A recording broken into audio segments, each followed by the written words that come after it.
Phase Hero episode 31. 31 already. Starts right now. I am Brandon Davis, joined today by Jenna Anderson. Hey, everybody. We got Aaron Breen. What's going on, everybody? We got Jamie Jurek. Good morning. Good morning indeed. It's a good morning. I'm in my hotel room here in LA, right across the street, basically from where I went to the Captain America premiere last night. We got a big show today because we're going to talk about the Captain America reviews that are in. I'm a little surprised, but we'll talk about that. We have the Krypto's first flight on a banner during the Puppy Bowl.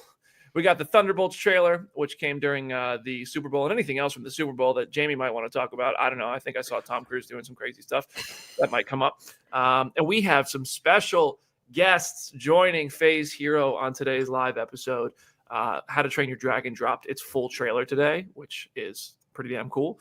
And we have director Dean DeBlois and Hiccup himself, Mason Thames, joining the show in a little bit, so stick around because it's going to be really cool. It's a really good day for people who like friendly dragons, which I think is all of us. No, I mean, come on. But how are we feeling today? Anything standing out that you guys are looking forward to talking about? I'm looking forward to talking about what we did last weekend, but we'll get to that later. Oh, you know what? Let's get to it now. Let's just start there. As a matter of fact. Last weekend, Jenna, what did we do last weekend? We went to the Critics' Choice Awards. We were able to be plus ones of some friends of ours, and be in a room with some more famous people than I could have even imagined. Like, you don't know what it's like to be within 5 feet of Angelina Jolie and just be like, I feel bad being in your presence. I feel bad you have to like look in my general direction because you are so pretty. It was surreal. It was so much fun.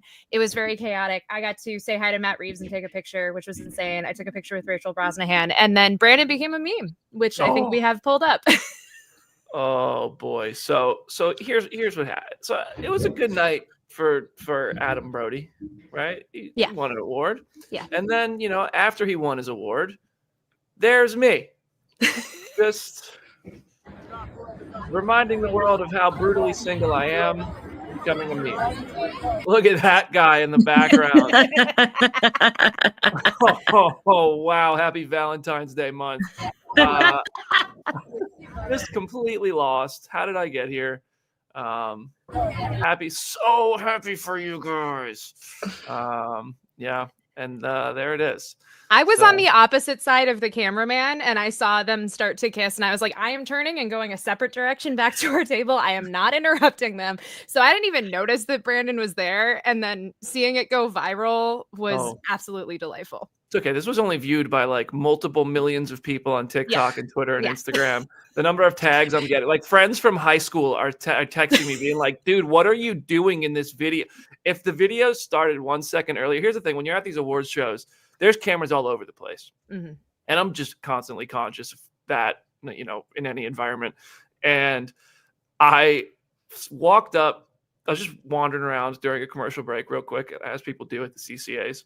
And I look up 1 second, and I see them, doing their little kiss thing. It's a pretty big old smooch there on the floor, and my face at first was just like the meme of the guy who's like I the meme I'm talking about, and then I glanced over, I saw all these cameras, and I was like, all right, blank face. No, you're not becoming a meme. And sure enough, anyway, here we are. Anyway, that's what happened. I'm in the background. This is a great like dating photo though. Yes. Like you like if you're like, oh, look at a single face, but like you can use that. Like this is put it on your profile. This is so funny. I missed this going viral completely, and what a delight. I almost sent it to our group chat, but I for some reason I didn't, and I'm glad you get to discover it on air at least. I'm all here for there are such worse things that could have happened though. Yeah. Like this is like the tamest way to become a meme. Yeah. Yeah. I'm all here for Brandon being Mr. Peanut Butter. I'm the face of depression. Yeah. But it makes him into a giant star. I'm all here for it. Listen, I'm just doing my best out here. Doing my best, okay? All right. You know who else is doing their best? The Thunderbolts. They're doing their absolute best, and they dropped a really good trailer during the Super Bowl. and we have it here, and we're going to bring it up right now, and we're going to talk about it. Let's We're going talk. to turn the audio off so YouTube doesn't take us down. But Jenna, I want to hear your thoughts because I want to hear what you think of this trailer, given the Thunderbolts team it's assembling and how there's so many different like groups of Thunderbolts in the comics. What do you think of the team they're assembling here? I mean, we've talked about this at length, even in the before times of like, this is a very interesting roster because the Thunderbolts in the comics are usually just proper villains and they're assembled to kind of like sway the public into thinking that they're good guys. And obviously the MCU only has so few returning villains who could work in that kind of capacity. So instead we get the anti-hero team that we do. I think it works really well just because of the dynamics that we're seeing in this marketing. Like the energy that this trailer has and that just like the footage has just continuously blows me away. And I think this trailer is just so much fun. We'll talk about the Sentry of it all, but the effects are much cooler than I was expecting. Like this just has me very excited for this movie.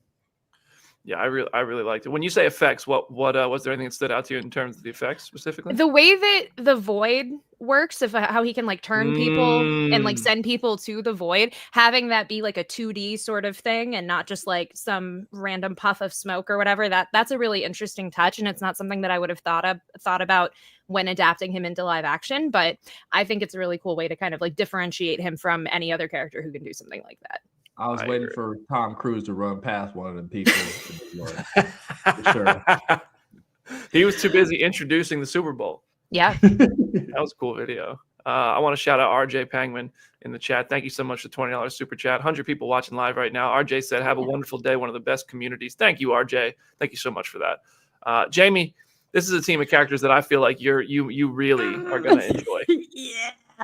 It's funny. I actually went to a Super Bowl party. I have not watched Super Bowl in like a decade, but like I had no skin in the game, so I wore a Yelena shirt, and I was like, I'm rooting for a Thunderbolts trailer. That's what I'm rooting for today. And then it was like one of the first things that happened, and I was like, my time is already here, and I was freaking out. And then the day was over for me. But I just. You know what, like Yelena, I'm just so excited. This really feels like her movie. I mean, based on this trailer, and that really hypes me up. And like when it comes to the Thunderbolts of it all, it's so funny that I don't know when or why I thought that Harrison Ford was confirmed for this movie. And I interviewed David Harbour and was like, "So what was it like to work with Harrison Ford?" And he's like, "What?" His reaction, based on his reaction, I still don't know if Harrison Ford's in this movie, but I think he is. And no matter what, I'm excited to see Cap this week to see how it. Because I feel like that's going to flow into this movie. I feel like that's inevitable. But this movie, this No whole comment. team, I love the anti-hero. I'm so hyped for it. On your screens right now, if you're listening in podcast form, I'm so sorry you can't see it in all its glory, but on your screens right now, Avengers Tower is back. Let's go. Let's go. For the audio listeners, he just did like a I tried to do a cartwheel. Yeah, he did a cartwheel. He has the zoomies. Like he's gonna get tackled, like he's gonna get speared by Braun Breaker. I'll do a backflip. I'll do a flip. I'm on the 15th floor. I'm sorry, 14. I'm excited. Avengers Tower is back. We 2 presidential elections, a global pandemic, an entire Spider-Man trilogy. Finally, Avengers Tower is back. It's not going to be Avengers Tower though. This is going to be I think a version of the Watchtower. Mm-hmm. I think the construction on it is interesting because for Sentry, the Watchtower is like a manifestation, and this is clearly something being built onto the tower. Oh, I'm out of breath from my excitement. Yeah. Whew. I'm not going to do a flip Sam and MC, not even for London. I'm sorry. Jenna, want to explain the Watchtower? So, like you said, that's basically Sentry's base of operations. I'll also just like back up and explain Sentry because people just look at him and they're like, "Oh, he's a Superman clone," but his story is a lot weirder. He basically discovers that he's a middle-aged man in the comics who discovers that he's a superhero, but then discovers that like very few other superheroes remember him. Almost everybody else has like this collective amnesia. It's only Hulk and Reed Richards who actively remember having worked with him for decades.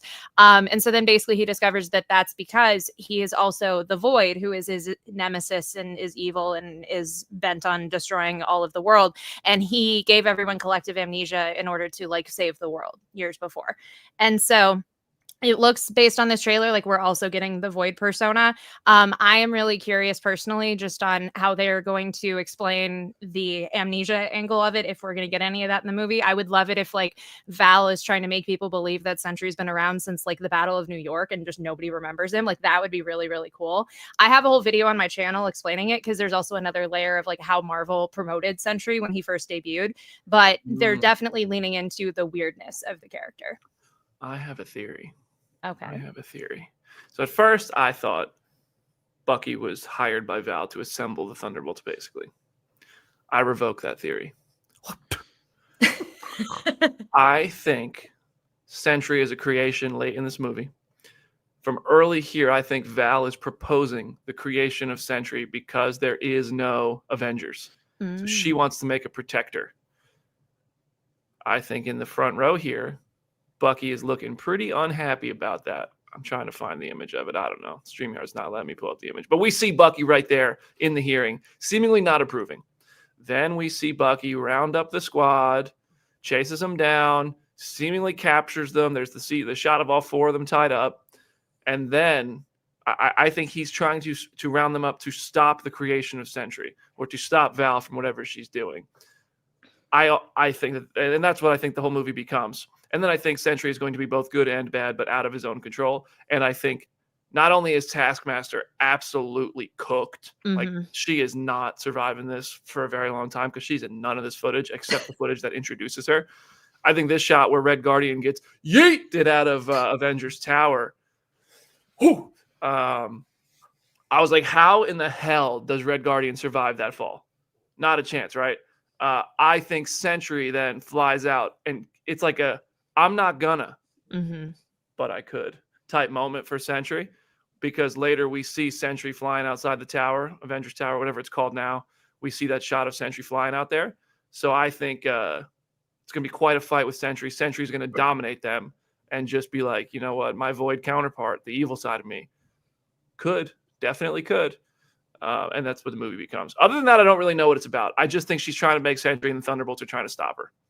I like that theory. We got Andrew in the comments. Thank you so much for the $19.99. My friend said starting the crowdfunding so we can all buy Avengers Tower. Keep crushing it, Face Hero, from the team at Mostly Superheroes Pod. Hey, Mostly Superheroes. Thank you so much. You guys are crushing it. Keep up the good work over there. I wish they would just make an 8-foot tall Avengers Tower model. I would buy it. I'd have it in the background to all my shows that I do at home. But yeah, so Thunderbolts. What any new theories on what the asterisk means in the title? I mean, they lean into it in the footage of like they're bickering about what the name actually is. Of like Red Guardian wants them to be the Thunderbolts, other characters don't. I think that's going to be the joke as the movie is going on. But then I'm still on the Dark Avengers theory. Like that could very feasibly be what they end up being by the end of the movie. But who knows? Yeah, that shot of him saying "We are the Thunderbolts," I thought maybe was just like fake footage, misleading. Or at least not actually playing out the way it does, where Bucky's like, we can't call ourselves that. It's like, maybe they're trying to trick us. Marvel's never done that before. But all right, anything else on Thunderbolts we want to discuss? Aaron, Jamie, anything you guys want to theorize here and talk about? I want to know if this changed Aaron's ranking at all. Did this trailer help or hinder? I mean, it is a really, really good trailer. I still am like, I would like to not flip flop, but it did make me smile a lot, and it is like a real affectionate thing. And I like that they're lampshading. It's like, hey, we're all people with guns and shields. What the heck are we supposed to do against this guy who's literally out here doodle bobbing people out of it? Doodle bobbing. Also, can we just acknowledge the poster? I love the Wheaties box poster and just that joke in the trailer. I think that is delightful marketing. Yeah, this trailer is out of all the trailers recently, whether it's Cap trailers, like the comic book movie trailers anyway. You got Cap has been dropping stuff, but also, I mean, Superman, Fantastic Four, and Thunderbolts. Thunderbolts shockingly holding its own against Superman and Fantastic Four. Like, it's a damn good trailer. So good for them. All right, we got some more Marvel stuff real quick before we move on to the other side of the comic book world. Yeah, we've got some dates. Avengers Doomsday starts filming next month in March, and it's scheduled to be released in May 2026. Also, Avengers Secret Wars starts filming summer of 2026 and releases May of 2027. Do you guys think those dates are holding?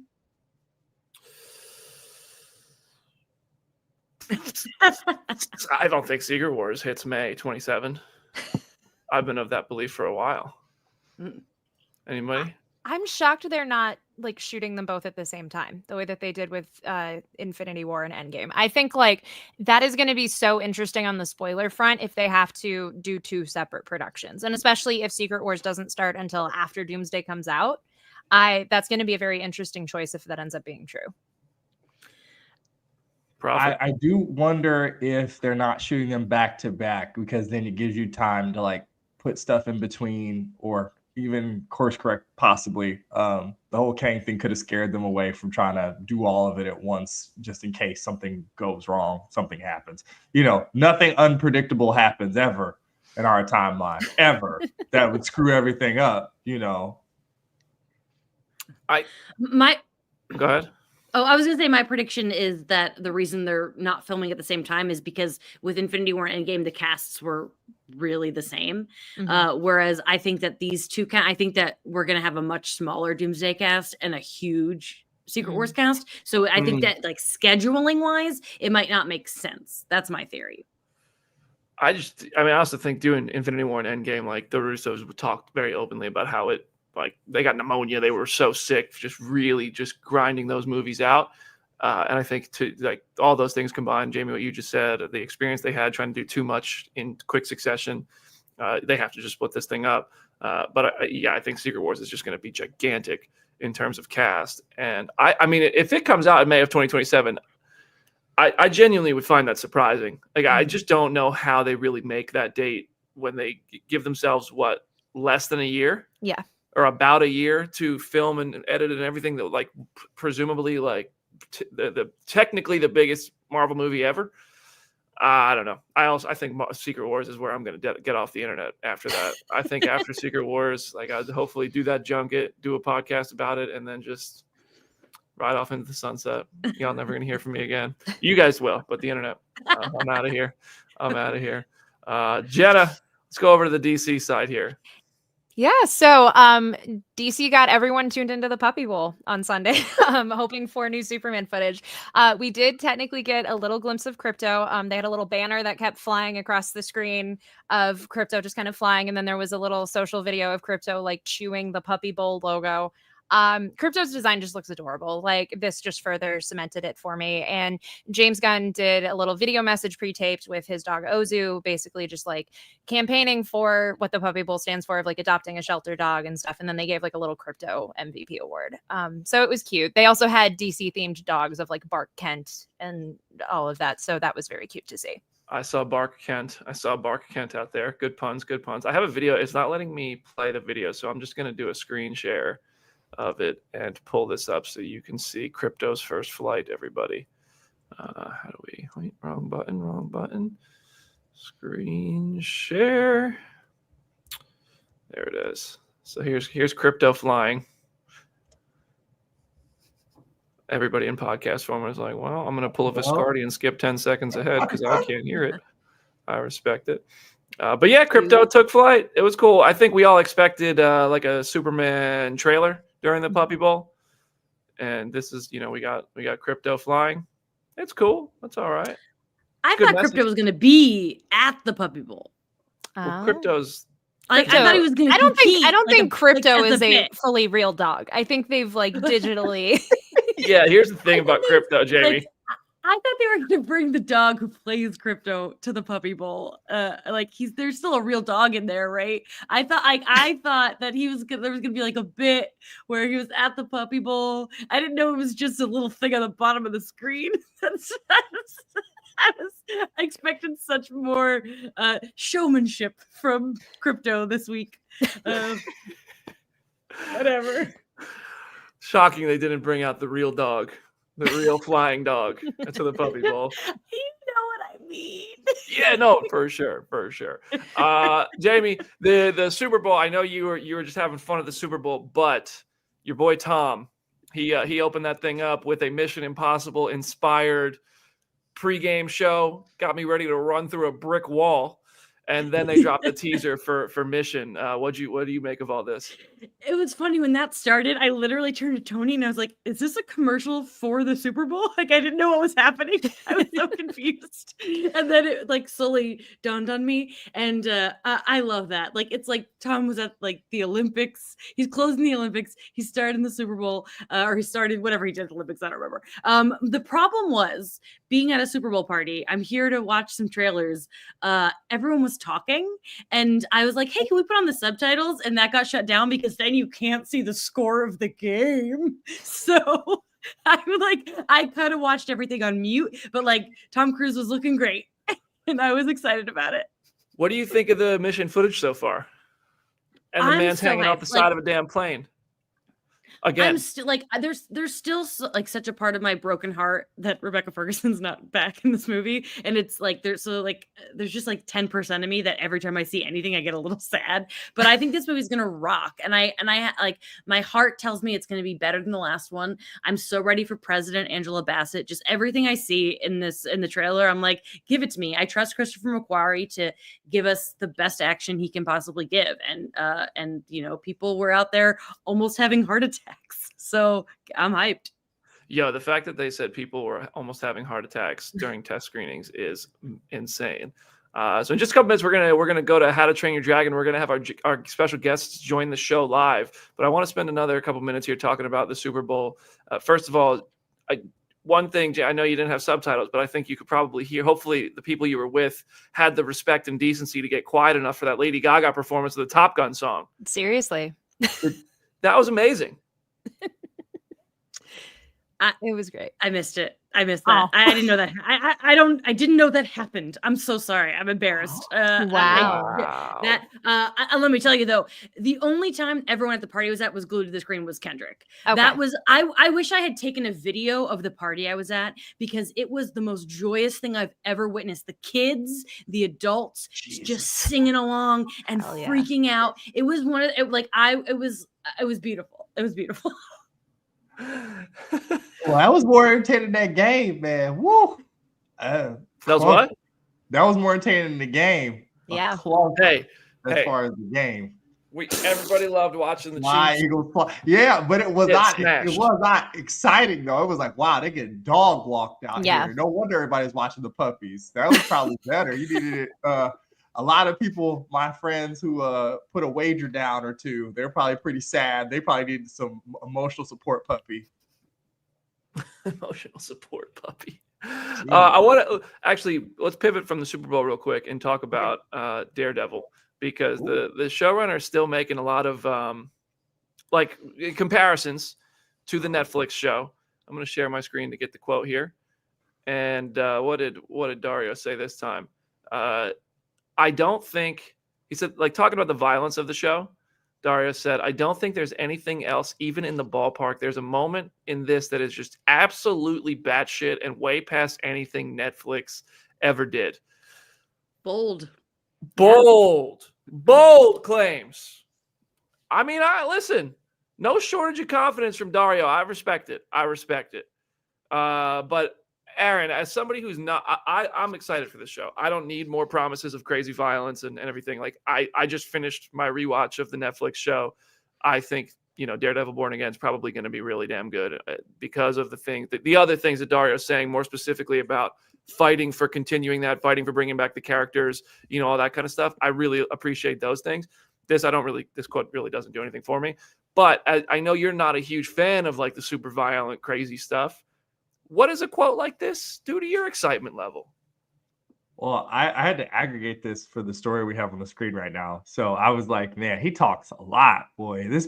You better cash out. You better cash out if you talk on some. I'm not like Adam Barnhart, they don't play a conch and I don't just appear to talk about Daredevil. But I'm sure for people who are super duper excited about like getting to see all these characters, because then he talked about too how he like put his job on the line to get Karen and Foggy back. Like, there's a lot of stuff. My man is just like building up this thing, and I hope to God it's what he's promising. for the people who care about this show. Because if it ain't, they're gonna let him know about it. Mm-hmm. Well, Daredevil fans are very vocal. I mean, they're the reason this show is existing, really, if you think about it. That Save Daredevil campaign was loud and proud. So yeah, what do you, Jamie, Jen, anything you guys think about the Daredevil stuff lately? I just like Aaron said, I hope that it meets people's expectations. I feel like this fandom is so happy that the show is back to begin with, but I'm going to be very curious just based on how they judged Echo and She-Hulk and all the other times that they've seen Charlie Cox as Daredevil come back. I really hope that it like the fandom can be happy and doesn't just start infighting over nothing. Fandom happy. I know. Tall order. Throw your phone in the ocean if you want to be convinced that's possible. Throw your phone in the ocean. I will say I do have respect for the Save Daredevil crowd because they're a lot more polite than a certain other group of people that tried to save a thing. Yeah. And like I'm rooting for the Save Daredevil people. Like I want them to get what they want. And I think this is a bold statement, especially coming from like Disney Plus show. I'm interested. I mean, I'm still trying to get through the original show. It's just not for me. Like I have nothing negative to say about it. It's just not the thing that I love. So like it's definitely a good show. I'm just like not like it's not like you saw my hype rankings. This is to me what Thunderbolts is to Aaron. Wow. You're never gonna let Aaron live that down. I'm just in the dirt. All right, down 1,000 this weekend. Real quick before we bring in our special guests, one last thing here on the Marvel side of the world. Coleman Domingo, I love Coleman. I think what Coleman is doing in Your Friendly Neighborhood Spider-Man is awesome. And Coleman, I've said it a million times, I will always be the number one cheerleader for what a good person Coleman Domingo is, one of the kindest people I've ever met.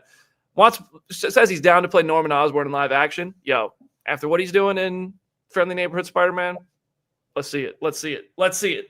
Let's see it. I would love it. Please just don't make him have that hair. I know it's a comics accurate hair. But every time I see it, I know it's comics accurate, but every time I see it, I cry. It makes me laugh. It's so stupid. Like I respect the nod, but please don't make the beautiful man that is Coleman do that. But I think he would be amazing. He's gosh, I just love. I'm with you, BD. I just respect him. Sing Sing. He's my favorite Best Actor performance this year. For Sing Sing. I don't think he's gonna win, but if I could pick, he'd win. Yeah, he's fantastic, and I'm glad to see Coleman really getting his flowers now. I feel like Coleman is one of the most successful people that like hasn't transcended into mainstream sort of just exasperated fame, and finally just recognition. And now, not that those two necessarily go hand in hand, but you know what I mean? I think it's good to see Coleman getting this recognition and getting his flowers. I think he deserves it. But all right, Jamie, Aaron, we're going to send you, just so the screen doesn't get too crowded, we're going to send you guys to the virtual backstage here, and Jenna and I are going to welcome our guests real quick. Here, there we go. All right, it's Dragon time. It's Dragon time. There we go. Everybody, please welcome from our virtual backstage here on Face here our guests today. One is a filmmaker who has brought dragons and a little blue Hawaiian alien to our Ohanas. You may know him if you have great taste in movies because he did the first How to Train Your Dragon as a co-director. It is Dean DeBlois. And we also have the star of the new How to Train Your Dragon live action remake. If you have good taste, you might have seen him in The Black Phone. You might have seen him on TV on Walker or For All Mankind. But right now, you're about to see them both on Face Hero because we have Dean and we have Mason Thames right here on Face Hero. What's up, guys? Welcome to the show. Hi, thank you for having me. Thank you. Yeah, super excited to be here. Congratulations on the trailer launch today. That I saw right before we started. I went and looked at how the the people who are watching it, what the reactions are, and I think it's up over 1.5 million views already. Wow. That's insane. In a few hours, people are watching your stuff. Congratulations. That's insane. Mason, I'm going to come to you first here because I love How to Train Your Dragon, and one of obviously Hiccup's relationship with Toothless, that's the main draw of How to Train Your Dragon, right? I mean, there's a lot of good relationships, but that one is the one. And that relationship, it's really about overcoming fears of each other, rising up, proving yourself and helping each other. And I want to know, was there a scene in this movie that you knew was coming, that you might have felt you had to do that same thing and rise up with the help of the people around you and find a teammate to do it, that you felt like everybody came together to pull it off in the live action How to Train Your Dragon?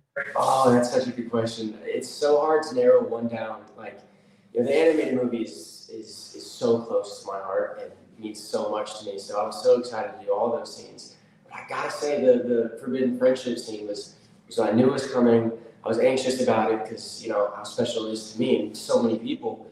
But getting there and doing it, and, obviously there wasn't an actual dragon with me there, but it felt so special, and it really felt, it was a feeling I've never felt before, and it was a magic that I can't really explain, but that filming that scene was incredible. That's awesome. And to Dean, why was Mason the guy to bring Hiccup to life in live action? I think Mason just rose above. We had some really fantastic candidates, but he came in with this love of How to Train Your Dragon and this connection to Hiccup and this amazing intuitive sense of who the character was. And so I immediately responded. Like, he brought the vulnerability, he brought the self-deprecating charm, he brought the physicality, and he brought the appropriate age as well. Because when we cast Mason, he was 15, and that's Hiccup in the first movie. So I think it was just a match made in heaven in that regard. Like, we didn't really have to try too hard. Mason just got it, and he's one of the most kind of naturally intuitive actors ever, that I've ever encountered. Like, physically and emotionally, he just tries in every scene to kind of milk the most honesty out of it. So, really, really impressed.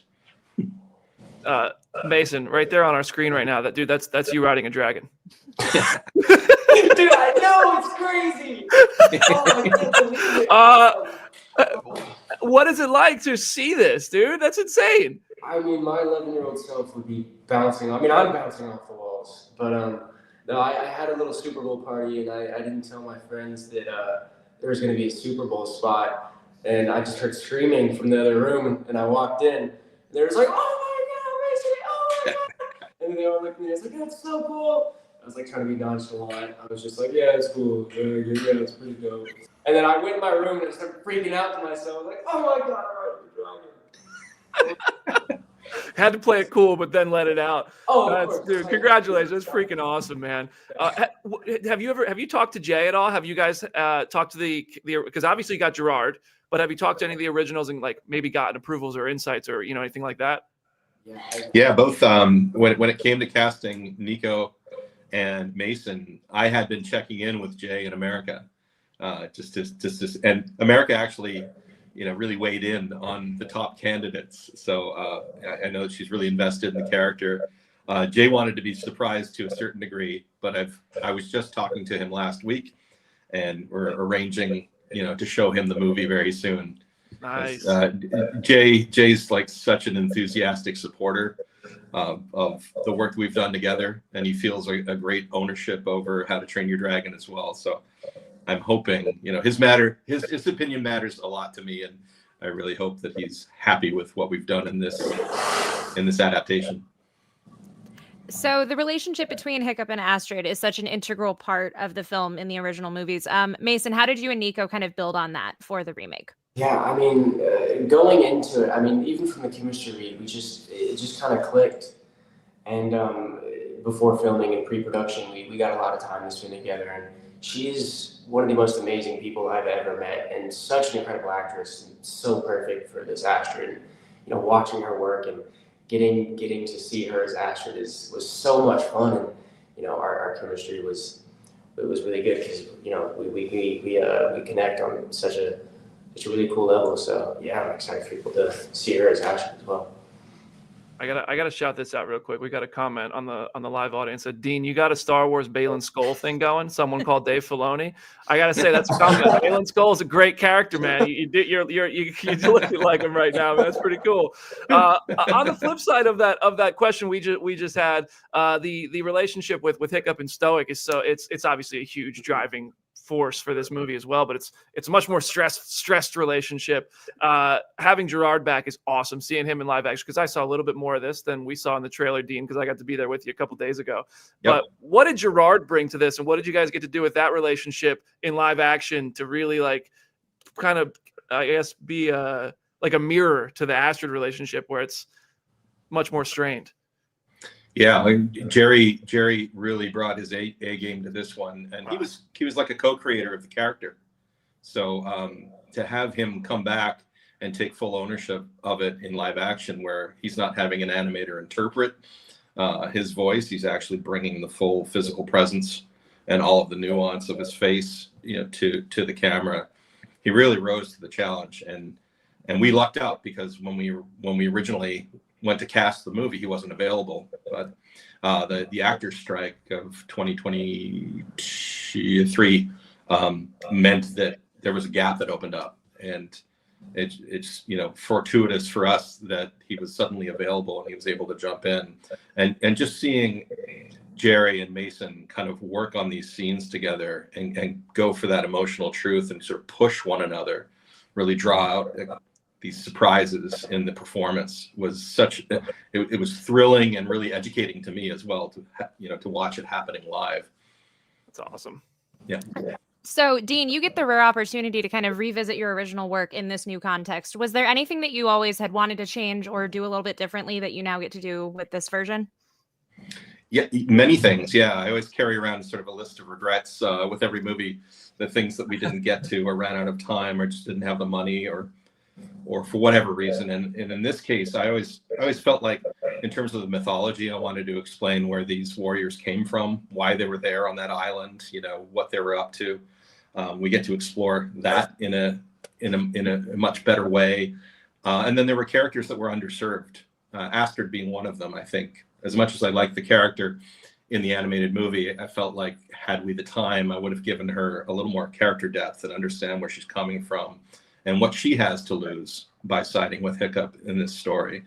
So we were really able to play into that acrimonious relationship from the beginning and how it develops and how ultimately she becomes his biggest supporter and the first convert to his way of thinking when it comes to dragons. So it was very, very important that we get that balance right, as Mason was saying, the chemistry in the room. We tested a whole bunch of actors and put them together, but Mason and Nico just were able to deliver some pretty tough scenes where she's really tearing him down verbally, and he's sort of withstanding that, but in a way that didn't make it feel mean-spirited, which for me is what made her rise above everyone. I feel like she's going to be a big part of this. I can't wait to see this. We got a couple last questions for you. Then we'll thank you. We'll thank you for joining Phase Hero. The dragons, man. I feel like that's immediately the look of the dragons for people is just going to be, okay, I'm in or I'm out, and you guys crush it with the VFX on these dragons, and it looks so sharp. And even the stuff you showed us that was not necessarily finished the other day, I was just like, damn, this looks good. So obviously, you have the original film to look at for inspiration and for designs, but also, when I think of dragons, I also think of Game of Thrones. You know what I mean? So was there anywhere you guys looked from a technical standpoint for how to make sure everything looked good? Did you guys have to use new technology? How'd you do it? And also, Mason, after Dean talks about that, what is the trick? What's the secret sauce of riding a dragon? But I would just say our biggest reference was nature, because we wanted to be able to believe that these creatures could occupy the same space as our human actors on camera. And so a lot of our dragons are very specific to the animal that they're based upon. The Deadly Natter, for example, is based on a sort of a tropical bird like a parrot, whereas Toothless is based more like on a panther and a big cat. And so studying a lot of animals in nature and then bringing that to the design and working backward from the designs of the animated movie, as if to say those were stylized and exaggerated and simplified. But if you had to go backward to the real creature that inspired that design, what would it look like? And finding the balance so that we don't make it so realistic that it loses its charm, but we have enough of the attributes and silhouette that you recognize the dragon immediately. And how do you do it, dude? What's it like to saddle up on a? I can't give too much away because it's my secret sauce. That's all I got. But, if you treat the dragon with respect, the dragon will treat you with respect. But the gimbal itself, the thing we had for the dragon itself, whenever I was writing it, it was like a giant mechanical bull, and it was so fun. And I was like suspended 15 feet in the air, wind blasting in my face. And I remember one time, I think it was the first flight. They had the music playing in the background, so while I was doing the scene, I had the iconic music in the back. That it locked me in. It was so fun. But yeah. Oh, they would play the music while you were flying to really. Yeah. Oh, that nice touch, Dean. Nice touch. Nice touch. One more comment here from the Diz Insider. Wild to think Dean and Chris Sanders both developed How to Train Your Dragon and Lilo and Stitch, and now in 2025 they're both getting live action remakes, which have Dean and Chris back. That's really cool. What do you think of Lilo and Stitch getting a live action? Is that a weird experience to kind of see it handed off? I'm really curious to see how that turns out, because Chris is voicing the character, but neither of us have had any real involvement in the story or the development of it. So hoping that they get it right and they don't lose the spirit of what the movie's about, but equally curious to see how it translates to live action. Yeah. So Dean, the original animated movie spawned multiple sequels and all of these spin-off projects. Do you think this live action version will have a similar sort of trajectory? If it's embraced, if it's a success, there may be discussion of more, and we're certainly like laying the groundwork in terms of mythology and where the story could go based on the movies that people know, but also maybe stories that haven't really been explored, or at least directions within those stories that we could get further into. But I don't want to be presumptuous to think that it will be enough of a success that we get to make more. It's kind of a wait and see situation. Hey man, fair enough. And I'm going to end it with this. Mason, dude, congratulations on starting this journey at the beginning. You're starting it now. Let's say that, what we just said, if this becomes a whole, who knows, 3 movies, all kinds of stuff like the animated stuff did. What do you want this journey to turn out to be? What are your hopes and dreams for Hiccup? Are you down for the long haul? You have anything you really want to see here and for audiences to take away? Oh, wait, hold on. We got you. Oh, yeah. There we go. We can hear you now. If Dean is involved, I'm always there. Yes. Yes. Or he knows these characters. He's so incredible. And I've never worked with a director like Dean where he makes you feel so comfortable, and he really has a vision, but lets you explore things. And if it would be, this is already like a dream of mine come true. But if we had the opportunity to do more, I would melt. So. Oh man. Well, congratulations to both you guys. It seems like you guys built a really awesome just family on set for this one and everything. So congratulations on all of that. I can't wait to see the whole movie myself after just the little bits that we got to see the other day. And thank you so much for joining Phase Hero. Can't wait to take this ride with you and watch you on it. Thank you. All right, guys. Thanks for you can just close. What's that? Thanks for hosting us on your show. Oh, you are welcome literally anytime. Absolutely. Bring a dragon next time. Bring a dragon. If you close your browser, it'll take you off the broadcast. Thank you guys so much. Great. Thank you. Take care. All right, guys. I'm going to remove. There we go. And let's get Jamie and Aaron back in here. That was awesome. Honestly, I'm genuinely excited for that movie. I think the How to Train Your Dragon, I rewatched the whole thing right before I saw some scenes for it a couple weeks ago, and it's such a good movie. And I was kind of like, how are they possibly going to do this? But the scenes that we saw I was like, yeah, they're doing it. They're doing it. I'm here for it.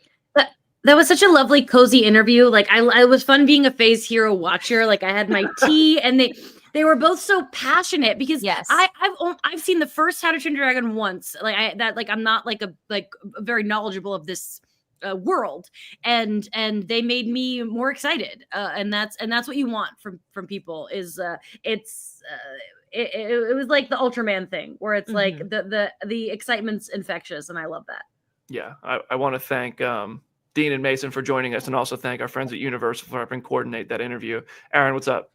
Oh, I was just gonna say, like, if you ever needed more evidence that we're firmly in like the Zoomer alpha generation dictating the zeitgeist, the fact that the last 4 animated things that have done amazingly well are like Lilo and Stitch, How to Train Your Dragon, Inside Out 2, and I'm missing something else. There's something else that was massive. Maybe like Wild Robot, because I have friends who are librarians who are like, oh no, kids read that book, Aaron. That's why they all showed up too. It's really interesting and fascinating to hear people talk about this stuff now. Yeah. Something else that's interesting and fascinating. Woo-wee. Oh boy, these you're right. These Captain America reviews are in, and they're not great. So I'm just going to share my screen. I'm going to go straight to the Rotten Tomatoes page, and we'll see. We'll just pull straight from it and see what's going on here. And I'll share my review because I've seen the movie, and I seem to have liked it more than a lot of. Oh look, How to Train Your Dragon right there at the top of Rotten Tomatoes. So let's refresh the page and see what we got. Wow, currently at a 49%. That's not a good score. That ain't good. That's not what they wanted. 89 reviews, 49%. Let's find some blurbs here. I don't really do this that often. I think you scrolled past him. There we go. Okay, so Randy Meeks with a positive review. This is the order for everybody listening in podcast form. I just have the browser open. I'm not picking anything. It's going to be a mixed bag, obviously, because 50%, half of them are positive, half of them are negative. Randy Meeks said, Captain America Brave New World isn't a bad movie, but it's clearly made by a formula-loving team of executives who are convinced that playing it safe is better than taking risks. Okay, Joey Magidson said, Captain America Brave New World is the first Marvel effort not worthy of the big screen. Wow. Wendy said, we love Wendy. Said the story got a bit overstuffed and made the ending a bit wobbly, but a solid political thriller with Mackie as shining as the lead. Carl Lumbly's performance as Isaiah Bradley will break your heart. Hard to argue with that one. We got 4 positive reviews in a row. It's a Marvel film, no more, no less. Ambitious in its action, political spectacle. Okay. We got a negative review here. Making matters far worse is the film's blatant plan to be as inoffensive and apolitical as possible. As a result, it's a raging bore on top of being nearly incomprehensible. Wow. E-Man said Captain America Brave New World is a politically safe, average film that barely moves the MCU needle. Dylan Roth. I mean, it's pretty split. You go through a bunch of positive, you go through a bunch of negative. Even the positive aren't that positive. Mm-hmm. And I'll be honest, that's kind of where I land on this. I think it's a good movie. I don't think it's an amazing movie. Like plain and simple, I just think it's a good movie, and I liked it. I don't think it is this insanely good MCU flick, but I felt like I was watching the MCU in a sense. Like I think that reviewer said it was like a safe formula. I'll give it that. I think it's kind of a safe movie, but it made me like Sam Wilson a lot more. And I already liked the character, but it's not even the action that made me like him. It's the quieter character moments, some of the well-written dialogue scenes that really showed you, oh, that's why this guy's Captain America. Yep. No. Yep. If I doubted it, which I didn't doubt it, but I still think, we need, this is not a super soldier. I can understand the argument. How is he going to be Captain America? I can get that. And this movie shows you in the quieter moments, the moments that really show who he is, which Falcon and Winter Soldier also did. I think this does an even better job. That's why this guy's Captain America. He's the good guy. So I am surprised the reviews are so harsh and bad on this one. But overall, I just thought it was good. It's not great. It's not amazing. I just liked it. And now I feel like Twitter's and everybody's going to be bitching at me and trying to crucify me for enjoying it and saying it was good. I stand by that. I thought it was pretty good. I liked it. I enjoyed it. It's not perfect. The villain is definitely kind of secondary. And it is a little bit stuffed to the point that the villain does fall into a secondary position and feel a bit like, okay, wait, hold on. Where are we going? How are we landing this villain story? But I don't know, man. I enjoyed myself watching this movie, and I thought it was just good. What are you guys taking away? I think that based on all the negative reviews I've seen, I think that this movie has a major disadvantage of coming out in this time in in American history. Like as a Captain America movie, it seems that people are disappointed that it's kind of apolitical, and I understand feeling that way because this is Captain America and everything's terrible right now, and we need a hero. But I also understand it's this is still Marvel, and I didn't expect that from them. I'd love to see it, but I'm gonna try to go into this without making that a high marker point, because then I think I'm going to be disappointed. But I do understand how people can feel that way, because there's a thing about art that the art is inherently political. It's just a fact. And I feel like Falcon and Winter Soldier leaned way more into politics and political messaging, and it got like a lot of people dogged on that show too. So but it was still different. What was it? Was 2021. I was about to say. Still felt like a different time than 2025. That's a year after the people were lighting up the streets because of political. I don't know. Like, I think, yes, the divide in our country and pretty much the world continues to just be omnipresent and more present and divided. But I don't know, man. It's a Captain America movie. Yes, it's got inherently going to be political because it's Black Captain America. It's a Black actor playing Captain America. And I don't think the film is, I think the apolitical commentary, like the people are saying, having seen it, it doesn't really try to make this very strong political message. And maybe that is something people didn't really like about it, clearly. I think it's really funny because I have experienced this on both sides of this exactly, where I remember when Falcon Winter Soldier came out and people really enjoying some of that, like, messaging, some of that content from the series. There are also people I knew, maybe not my friends. Let me just preface it. Not my friends, but people I knew who were like, I noped out of this because they were lecturing at me. And I was like, oh boy, where did you go to school? Like, where did you go? I wish my school felt like a Disney Plus series. Where I missed out. My mama wasted a lot of money. So I could see them kind of trying to split down the middle as well. And I mean, there's people who think that Sam's last thing from Falcon Winter Soldier is like one of the best written monologues in the entire MCU. And then there's people who make those jokes like he's Selena Gomez. Is it Selena Gomez hands by a Pepsi can? Was it Kendall Jenner? Kendall Jenner. There we go. Very funny. That was a long time ago. That feels like 25 years ago in internet time. So I don't know. The reviews were like, Moana 2's not good, and then it did great. So I don't know. People are like, man, these Venom movies stink, and then it's the best of all the Sony movies. It doesn't matter. To Aaron's point, the reviews are only going so far when the pre-sale numbers for this in China have already outperformed like Deadpool and Wolverine and the Batman and all of these. Like, it has made made $300,000 or like however much just in pre-sale tickets in China. So like, the reviews and the actual resonance once the movie comes out are going to be two completely different conversations. It's interesting that half of the internet is already acting like this movie's already out, between like making fun of people. Like when you're preemptively worrying that people are going to like be mad at you for liking the movie's not out. Most of them don't even know what they're going to think of the movie. They haven't even seen it yet. And then on top of that, the post-credit scene's already leaking online. It's like, the movie's not out for another 2 days. Just be normal. But we don't know how to be normal anymore. Jamie, aren't we glad we ain't over there no more? Yeah. Nice. Seriously. It's so nice. I had no idea what's going on, Jenna. No, yeah, it's just people don't know how to be normal. And especially with a movie like this, like to Jamie's point, I feel like it's a very interesting time to put a movie like this out. But on top of that, it's just the fandom itself doesn't necessarily know how to handle a lot of stuff. Well, this is the first like main universe MCU movie that we've had in a year and a half. So like the expectations are probably going to be very different. I would like to say though, BD, like in your reaction and a lot of the reactions I read online, which I found like super interesting. And I just like to get you guys' opinion on this. This is my only thing, and I'll shut the heck up. But there's a bunch of people saying like it's a return to form for the MCU. But I'm laughing because I'm like, these are the same people who told me they really like Deadpool and Wolverine. These are the same people who really told me they really love Guardians of the Galaxy Volume 3. And then like, I'm like, and then that they love X-Men 97. I'm like, what? I think we're just inviting people to shadow box because everybody's upset about other things.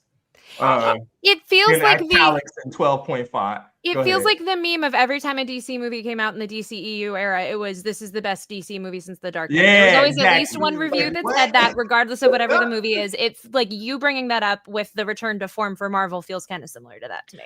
Although I want to say return to form is not necessarily a positive thing.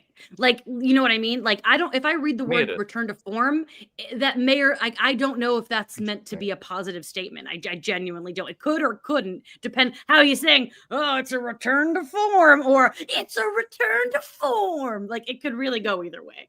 I mean, I say it more if that's the spectrum, it's more towards the second one, but not like some crazy, animated statement. For me, contest is back, Brandon. What? Well, I mean, for me, it's a return to form in the sense of like it tells its own story, and also has little moments that progress other stories.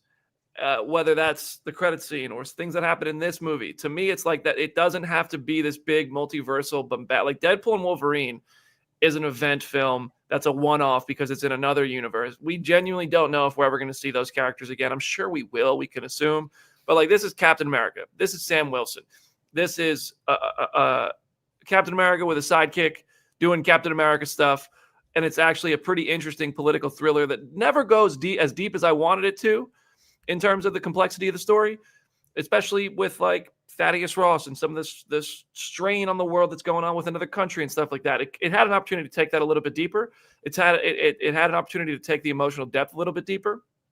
But in terms of just the story itself, it's a good, just standalone story moment in the MCU. It felt like this feels like the movies that used to come out in the Infinity Saga. It's as good as some of them. It's not as good as some others. It's just a good movie that I enjoyed.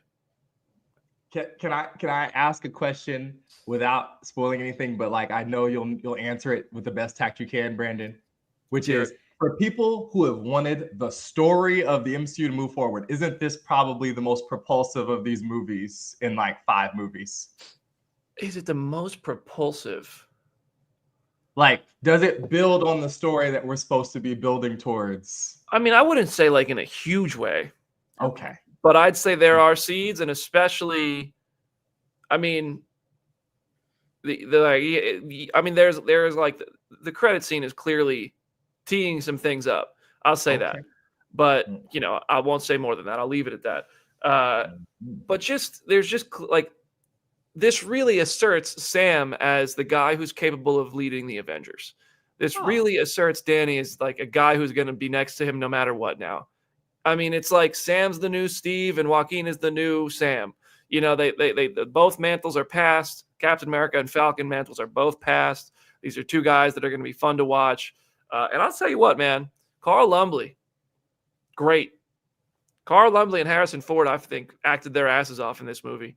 Isaiah Bradley's a great heart for this film. Yeah. So there'll be a Carl Lumbly interview coming to the channel real soon that I'm about to leave here and go do. Just like a minute before the show started, found out that, hey, I'm going to go have a chat. So if you have a question for Isaiah Bradley, shoot it my way. Oh, we got a couple chats here. We got C Black said, Mackie said we would have 2 caps. We could have 2 caps. I mean, sure. I don't know the quote, but did he say that? Yeah, let me find it. He got asked about Chris Evans coming back for Doomsday or Secret Wars. Let's see here.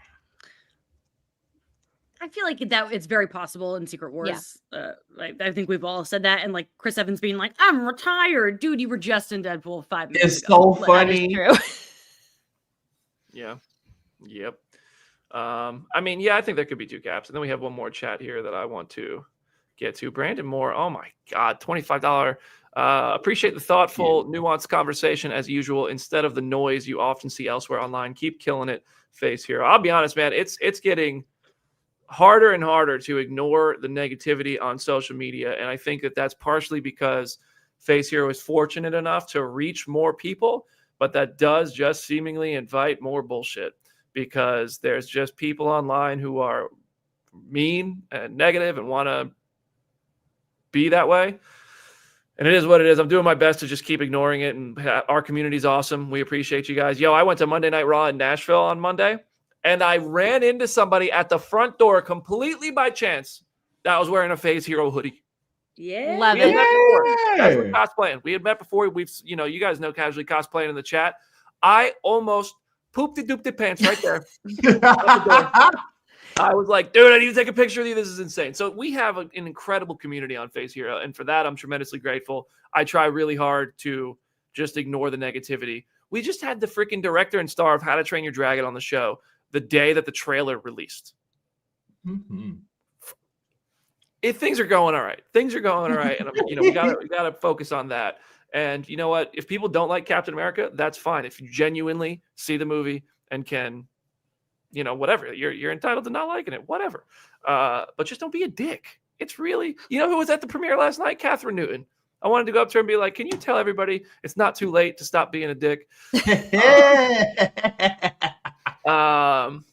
But yeah, so last thing about Captain America, then we're having a real quick conversation about Spider-Man because we are at the hour mark, and I actually got to check out of this room, and I haven't packed yet.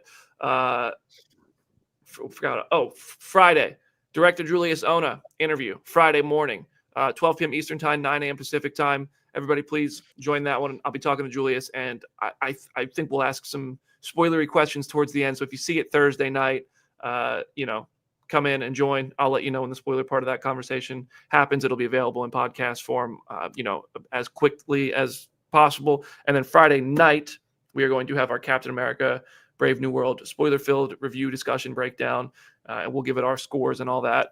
And that'll be at 9 p.m. Eastern time on Friday night live. So if you want to join, if you've already seen the movie, spend your Valentine's Day night with us on Face Hero. Come join the party. So we'll see you there. But one last thing here is Daredevil. Whoa, hold on. Spoilers for your friendly neighborhood Spider-Man. Retroactively. They released the clip. Put out that clip. Yeah, they did put out the clip yesterday. And so we knew he was in the show. So I found out because Jenna sent it in a text. I have no idea. So I missed all that stuff. Well, Daredevil is in your friendly neighborhood Spider-Man. That's the spoiler. And this was announced at Comic-Con, but the scene was in today's episodes. I loved this. Mm-hmm. I haven't rewatched the episodes yet because I was up till like 1 a.m. Pacific time getting today's show ready to kind of get everything done, publishing a video and all that. But I think some of these shots are gorgeous. The Daredevil theme music plays. It's great stuff. Jenna, what'd you think of this? I am a fan of Matt getting to do the goofy flips and parkour and stuff like that. And obviously live action is limiting to a certain extent. Like in She-Hulk, when he jumped off the parking garage, it was very much that sort of vibe. So I loved that was the entire energy of this fight scene. And like, without getting too far into spoilers, their dynamic is very fun. Like it is just a perfect way to use Daredevil in the context of this show. Jamie, have you watched Spider-Man yet? Yes, yeah. I'm so bummed I've missed the episodes and that today, now that I'm caught up, we're not really talking about it. I'm like so bummed about it because I'm really, really loving this show. I have a couple nitpicky things that we don't have time for me to get into, but what I loved about the Daredevil thing is that it's Charlie Cox. Like I love that like this show is completely separate from the MCU, from none of the other actors are doing it except they're like, but we gotta get Charlie Cox in there. Because he started talking and I was like, I looked at Tony, I was like, that's Charlie Cox. In here too, and I really enjoyed that. I thought that was cute. Aaron, did you watch today's episodes yet? Oh yeah, you watched the whole thing already. Yeah, I've seen all of it. So it's really cool, like Civil War-esque. Yeah, that complimentary, and that is great praise. I have been holding my tongue about this show so much online. Me and Brandon and everybody else who's seen it. Like, as people are like, well, the first episode, I'm like, please stick with the show. Get towards where we are right now and later. It's crazy. It gets crazier than now, folks. It's really good. So, the next week's. Oh, you guys are in for it. I'm not gonna say a word, but woo! Yeah, it's gonna be good. All right, so I love the animation. I love Spider-Man's banter. Even in this fight scene, he just doesn't shut up. Good stuff. Jeff Trammell did such a good job bringing this character to life in writing him. It's really good stuff. This show is phenomenal, and next week's episodes, I believe, really cement that. But Charlie Cox made his return as Daredevil in animated form. That man said, no one else can play this part but me. That's the rule. All right, that's our show, everybody. Jenna, any last words for today's episode of Face Hero? It's at Hey It's Jenna Lynn on social media. As always, go read some comics and go subscribe to my YouTube channel, which is at Go Read Some Comics. I posted a whole video about Sentry earlier this week, and then I have another video coming down the pipeline. And I now have merch, so you can go buy a t-shirt, a hoodie, a mug, a sticker if you want to support my channel. Jamie Durack. I'm very sad that I won't be at the Cap or for our Cap episode on Friday. I will be celebrating my birthday and probably watching Die Hard as I do every Valentine's Day. But I'm seeing it tomorrow. So I plan to text BD my score so that I can be a part of the cumulative score. And I'll probably share my thoughts on Blue Sky. This Buffy reboot business is like, I have so many thoughts and feelings when I was at an airport. I was like drinking at the airport and I made a video that is on the Phase Hero Instagram if you want to go find out how I feel about that. Thank you all. I'm really, really going to miss you on Friday. I'm so sad I'm not going to be here. Aaron Perrine.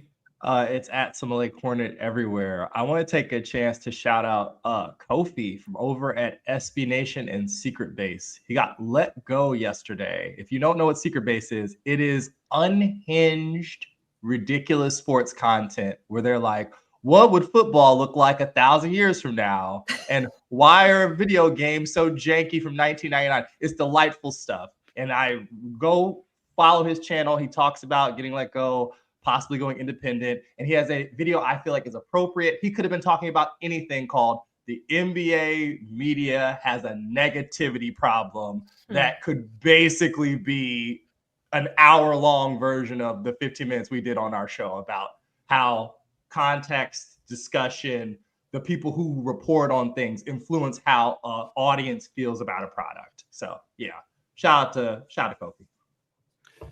All right, y'all. That's our show. Thank you so much for hanging with us. I want to shout out one last comment here from Stamina MC all the way across the pond, recognizing the fact that, where's this comment go? Brandon's streak of solid hotel room / off-location streaming internet continues. I did pay the $13 for the upgraded Wi-Fi. Hopefully I make that back in YouTube CPMs, but we'll see.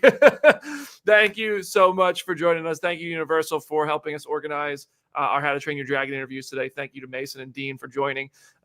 We will see you Friday morning. Julius Ona interview will drop. Hope to see you there at 12 p.m. Eastern time. Friday night, Captain America 4 review. Jenna, Aaron, and myself will be there. We might have a celebrity guest reviewer, but it's Valentine's Day, so it's a little harder than I thought it would be. Everybody I've tried to text and say, hey, you down? They're all freaking married and stuff, and I'm like, how dare you? Not anymore. But no. So we'll see if we can make that happen. But it'll be a fun show regardless. I'm very excited to talk about this movie in detail. Where's my notepad? I'm gonna do this as far away as possible so you can't see spoilers.